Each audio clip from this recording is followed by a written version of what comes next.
영끌해가지고 근데 투자를 했어요. 근데 은퇴하고 나서 소득이 없잖아. 내가 좋은 자산만 깔고 앉아있는다 그래가지고 이게 과연 행복한 삶일까라는 생각을 좀 해봤고요. 안녕하세요, 닥터 부자아빠입니다. 오늘도 네이버 카페에 있는 사연을 가지고 같이 얘기를 한번 나눠보도록 하겠습니다. 닥부님 생각 정리가 안 됩니다. 도와주세요. 안녕하세요. 24년도에 50세, 54세가 되는 부부이고 자녀는 대학교 2학년, 고등학교 2학년이 됩니다. 현재 광교, 중앙역 부근에 입주 때부터 거주하고 있고요. 현재 거주하는 41평 아파트를 팔면은 15억 정도 될 거라고 예상하고 있습니다. 16억 이상 받고 팔고 싶지만은 현재 시장 상황이 안 좋은 것 같습니다. 현금은 남편 퇴직금을 미리 받아서 더하면 5억 정도 활용할 수 있습니다. 장모님께 차용증을 쓰고 빌릴 수 있는 돈은 3억 정도 됩니다. 좋은 물건이 있으면은 저희가 5억 정도는 대출을 일으킬 생각을 하고 있습니다. 세후 월 수입은 부부 합산 850만 원 정도입니다. 저희 부부가 나이가 어린 편이 아니라서 이제 인생의 중요한 거의 마지막 부동산 투자라고 생각하고 미적거리지 말고 상급지로 가야 한다고 생각합니다. 24년, 25년이 좋은 기회가 될 거라고 생각하는데 놓칠 것 같아 불안이 엄습합니다. 결정의 어려움은 먼저 광교에서 고등학교를 다니는 둘째가 있어서 이동이 쉽지 않다는 것입니다. 남편 회사와 첫째 학교는 서울이고 저의 직장은 수원에 있어서 자차 출퇴근을 생각하면은 한강 남쪽이 현실적으로 낫습니다. 비싸서 그렇죠. 그리고 가장 살고 싶은 곳도 강남이 맞고요. 거실에서 한강을 바라보고 싶습니다. 그런데 제가 출퇴근을 기차 급행까지 생각하고 있어서 용산이나 여의도도 부동산을 다녀보기도 했습니다. 반포 1, 2, 4주구 청담 르엘의 일반 분양 추첨제를 참여하고 싶은데 거기가 거주자 우선으로 서울에서 1순위가 다 마감되지 않을까 하는 생각이 들어 전세라도 서울로 가고 둘째와 저는 애들 할머니 댁에 있을까 하는 생각까지 하고 아주 생각이 많습니다. 혹시나 일반 분양이 연기될 수도 있지 않을까 이런 생각이 들어서요. 7년 정도 몸테크까지 생각하고 있으므로 관심을 두고 있는 지역은 잠실 우성 1, 2, 3차, 잠실 엘스, 여의도 목화, 강남 가능한 곳, 한강 변이 넘사벽이라서 강남역 주변 아파트를 고려하고 있다. 지난번 유튜브 영상에서 말씀하신 한남동까지 생각하고 있고 이렇듯 생각 정리가 명확히 되지 않습니다. 도와주세요 라고 사연을 주셨습니다. 여러 가지를 생각하시는 것 같고요. 심도 있는 얘기는 만나서 얘기를 해야 되겠죠. 근데 간략하게 영상으로 담을 수 있는 내용에도 한계가 있으니까 한번 참고하셔가지고 의견 정리하시는데 참고하셨으면 좋겠습니다.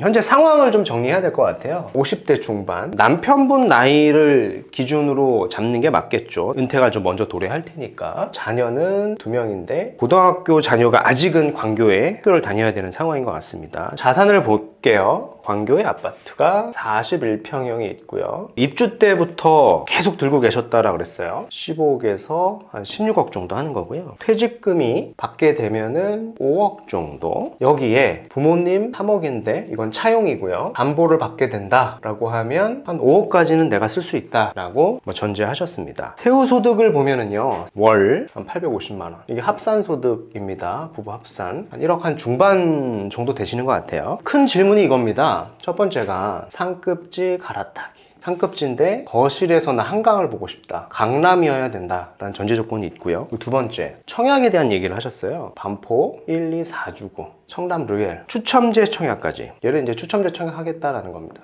이렇게 질문을 하신 거고요. 일단 이번에 대한 선택지는 워낙 사실 가능성이 극히박해서 선택지로 올리는 것도 맞아 보이진 않아요. 그렇게 생각하시면 좋을 것 같아요. 내가 만약에 서울에 거주하고 있어요. 거주하고 있거나 내가 서울에서 1주택을 갖고 있어요. 실제 거주까지 하면서. 그럼 해당 지역의 청약을 대부분의 사람들이 하거든요. 그 추첨제 청약을. 일단 얘기는 내가 당첨의 가능성이 너무 희박한 겁니다. 내가 지금 광교에 거주를 하고 있으니까. 향후에 청약이 연기가 돼서 당해요건을 채울 수 있다라고 하더라도 가능성이 희박한 청약을 위해서 내 서울에 거주지를 간다라고 하는 것도 사실 옳은 결정은 아니고요. 그래서 저는 우선 상급지로 내가 갈아탄 다음에 서울에서 거주요건을 채우면서 그 이후에 어떤 청약을 도전해 보시는 것까지는 옵션지가 될 수 있을 것 같아요. 근데 2번을 놓고 내가 이제 광교에 있다가 서울로 이사를 간다? 그건 이제 옳은 방향은 아니라고 좀 정리를 해드리고 싶고요. 여기에 큰 대전제가 있어요. 한 7년 정도 몸테크가 가능하다. 제가 봤을 때 이제 7년이라고 정한 이유가 남편분 나이대가 이제 50대 중반이지 않습니까? 은퇴 시점을 고려하신 것 같고요. 은퇴 시점을 고려했다는 얘기는 그 이후에는 내 소득이 많이 낮아진다라고 하는 부분을 염려하시는 것 같습니다. 그래서 이 전제 조건으로 제가 이제 의견을 한번 드려보도록 하겠습니다. 일단 언급하신 단지를 좀 보면은요. 잠실 우성 1, 2, 3차, 여의도 목화, 잠실 엘스. 잠실 엘스는 사실은 몸테크는 아니지 않습니까? 그래서 어떤 마이스 개발로 인해 갖고 지가 상승이 될 것 같으니까 거주하고 투자를 검토하시는 것 같은데 여기 몸테크는 아니니까 이렇게 말씀을 드리고 싶어요. 현재 잠실 우성이든 여의도 목화든 7년 정도 몸테크를 했을 때 과연 신축으로 될 것이냐 냉정하게 한번 생각을 해보자고요. 저는 매우 어렵다라고 보거든요. 아무리 빨라야 10년, 저는 10년도 어려울 것 같고요. 길면은 이게 막 15년도 걸릴 것 같습니다. 7년 내에 될 것 같다라고 하는 게 사실은 현실적이지는 않거든요. 물론 이제 속도를 내고 있긴 합니다만은 정비사업이라고 하는 건 여러 가지 변수가 많아요. 7년이라고 하는 건 어떤 거냐면 지금 한남뉴타운 3구역이 관리처분이 이제 났어요. 관리처분이 나도 7년이 걸린단 말이에요. 입주까지. 근데 관처도 안 난 이런 초기 단계의 정비사업 구역을 7년으로 내가 한정을 한다라고 하는 게 좀 맞지가 않는 거죠. 기간을 좀 늘려가지고 좀 생각을 하셔야 될 것 같아요. 이것도 이제 플러스 알파로 보셔야 될 것 같고요. 10년, 15년 지났을 때 내 나이대가 몇 살이냐라고 보면은 거의 70세입니다. 70세. 이 나이대도 내가 괜찮다라고 하면 잠실 우성 1, 2, 3차든 여의도 목화든 이런 곳을 금매를 잡아서 거주하고 투자로 들어가시는 거는 나쁘지 않은데 현재 어떤 자산 상황을 제가 이렇게 쭉 봤을 때 선택지는 사실은 좀 더 많을 것 같거든요. 급지를 조금만 더 높이면은 이런 데도 가능할 것 같아요. 어차피 내가 10년, 15년 이렇게 장기간 거주하고 투자로 보면서 거실에서 한강변을 보면서 자산의 상승의 효과를 보겠다라고 하면은요. 이런 신반포 있죠. 지역을 더 높이는 겁니다. 잠실이나 여의도보다는 신반포 2차도 있고요. 완전 한강변이지 않습니까? 바로 우측편 하단에 4차도 있고요. 평형에 따라서 가격은 다르겠습니다만은 이런 단지가 더 상위 급지고 한강을 본다라고 했을 때 더 적합한 거겠죠. 잠실을 본다라고 하면 우리는 주공 5단지도 있을 것 같고요. 단지는 굉장히 많다라고 생각이 듭니다. 근데 제가 이렇게 쭉 보니까 우리가 이런 선택지를 하게 되면은 아마 이 퇴직금 5억 있지 않습니까? 5억을 이제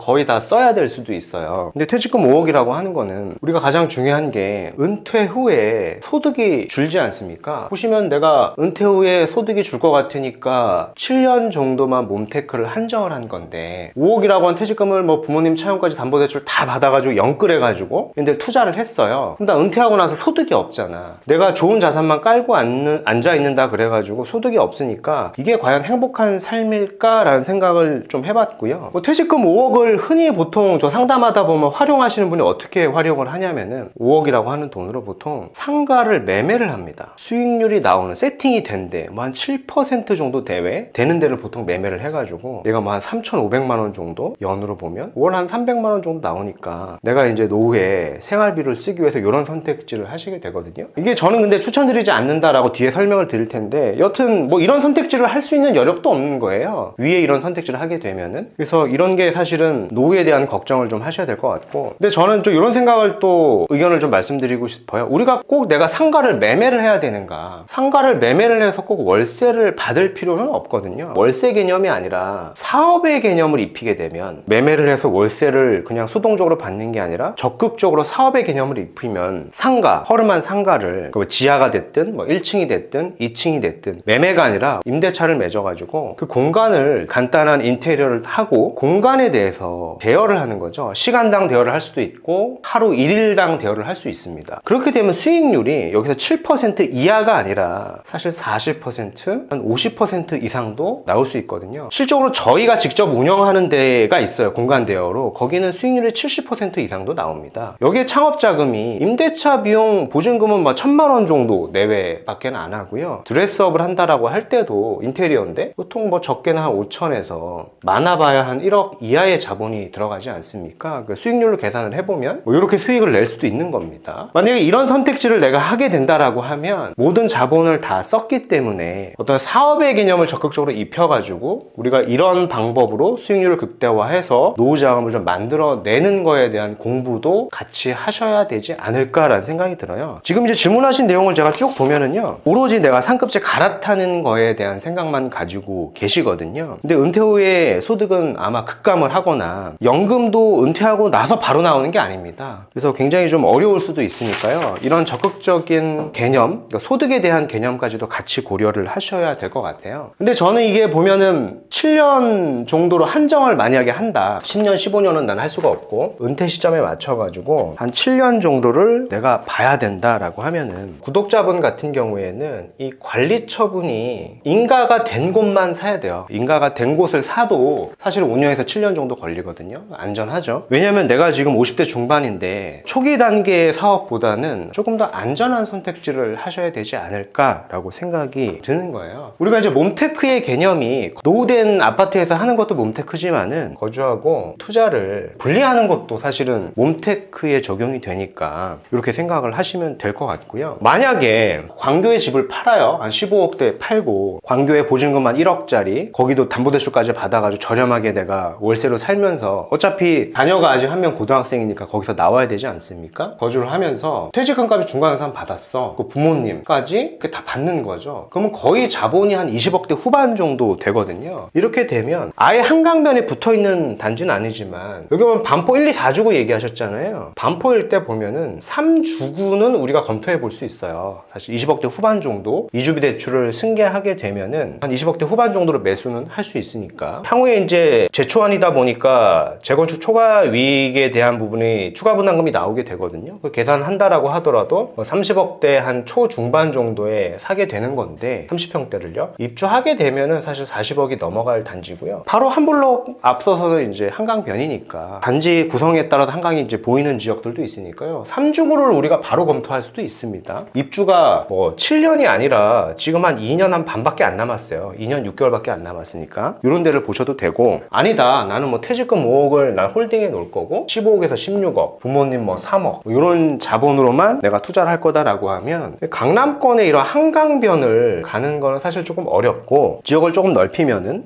서초에 보면 제가 뭐 말씀을 드렸었던 적이 있는 것 같아요. 뭐 신동아 1차도 있고요. 여기도 이미 관리 처분이 났죠. 그리고 제가 말씀드렸던 방배에 재건축 단지들이 많이 있지 않습니까? 여기도 이미 관리 처분이 난 구역들이 많으니까 저는 이렇게 좀 확실한 구역을 좀 들어갔으면 좋겠어요. 지금은 사업이 조금 오래 걸리는 영끌까지 해가지고 들어가시는 것보다는 굳이 내가 영끌 한다라고 하면은 다 털어 넣어가지고 한강변을 간다라고 하면은 확실한 구역을 가시고요. 그게 아니라고 하면 좀 더 안전한 선택지, 자본을 좀 줄여가지고 비한강변에 이제 강남권 단지를 가시는 게 좋을 것 같습니다. 상가에 대한 얘기를 했는데 향후에 뭐 아마 분명히 상가에 대한 투자를 하실 것 같아서 제가 말씀을 드리는 거예요. 이 상가 수익률을 만약에 높은 걸 사면 이 7%면 이제 굉장히 높은 거거든요. 상가 수익률을 높은 걸 사면 이 상가 같은 경우에는 사실 투자 가치는 역설적으로 낮은 겁니다. 투자 가치가 낮아져요. 근데 반대로 상가 수익률을 낮은 걸 사면 투자 가치는 이제 굉장히 높은 거죠. 자산의 가치가 굉장히 높은 겁니다. 직관적으로 이해하기 쉽게 이런 게 후자 같은 경우에 재건축 상가죠. 재건축 상가는 향후 입주권도 받을 수가 있으니까 단 수익률이 얘는 뭐 7%라고 보면 얘는 1%도 안 나오니까 대부분 은퇴했을 때 현금 흐름이 안 나오니까 이런 선택지를 하게 되거든요. 근데 저는 비추천 드린다는 거예요. 내가 5억이라고 하는 데를 투자 가치 없는 데 넣어가지고 굳이 월세를 받을 필요는 없거든요. 제사를 깎아먹는 거니까. 그래서 절충안이 제가 말씀드렸던 게 이런 겁니다. 상가를 사는 것보다는 사업의 개념을 입혀서 가치가 낮은 데를 내가 살 필요가 없잖아요. 사지 말고 임대차로 맺어서 드레스업을 해서 이런 소자본으로 해서 공간을 대여해서 수익률을 높여라. 리스크가 많이 줄어들 것이다. 현금 흐름도 나오고요. 뭐 이런 식의 어떤 의사결정을 한번 해보시는 걸로 좀 정리를 해드리고 싶습니다.